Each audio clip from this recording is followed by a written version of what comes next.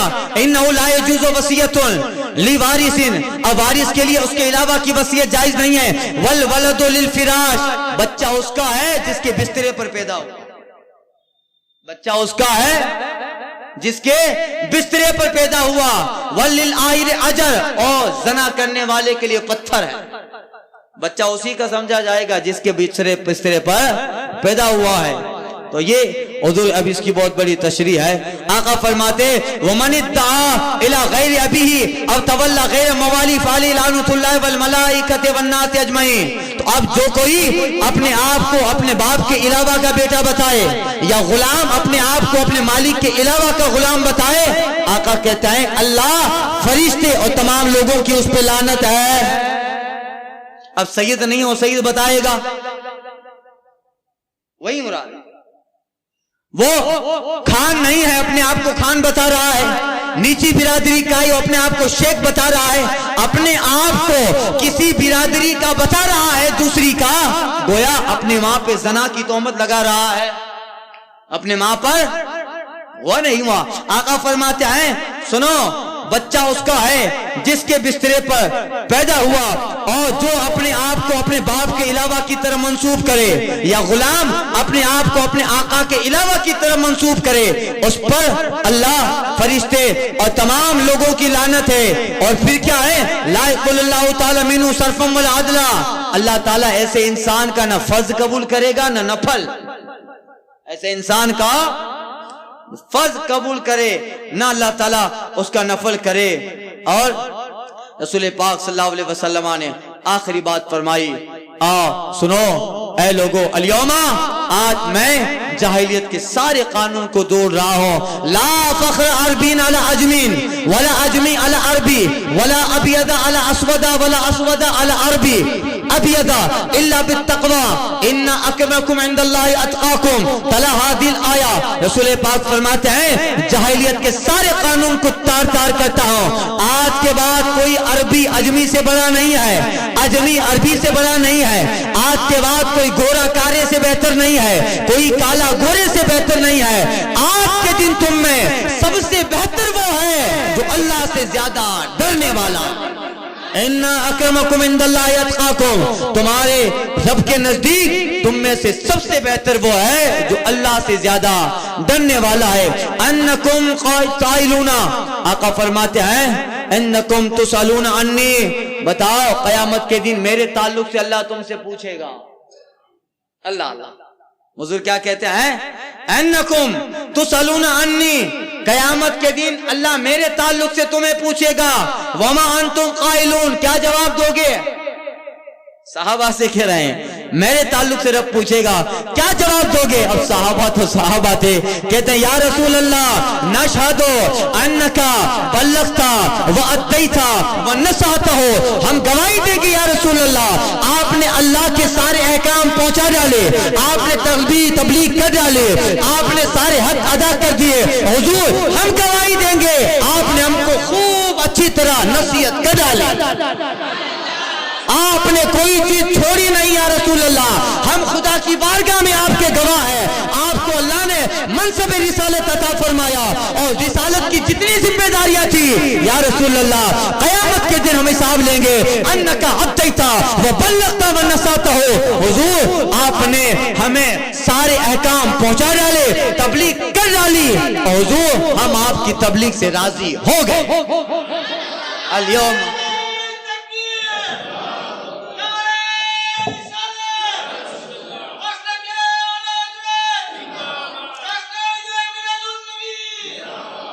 اب یہی بات سرکار فرما رہے تھے، ساری نصیحتیں ساری وصیتیں ہو گئی. آقا فرماتے ہیں انی لا القاکم بعد عامی ھذا، آپ آنے والے سال شاید تمہارے درمیان میں نہ رہو. ولا احج معکم بعد عامی ھذا، اور آنے والے سال میں تمہارے ساتھ اس جگہ حج کے لیے نہ آؤں. اے صحابہ میں نے پہنچا دیا، تو اب حاضر پہ ضروری ہے میری بات کو غائب تک پہنچا دے، اور جو پہنچا دے اللہ تعالیٰ اسے سرسبز و شاداب رکھے.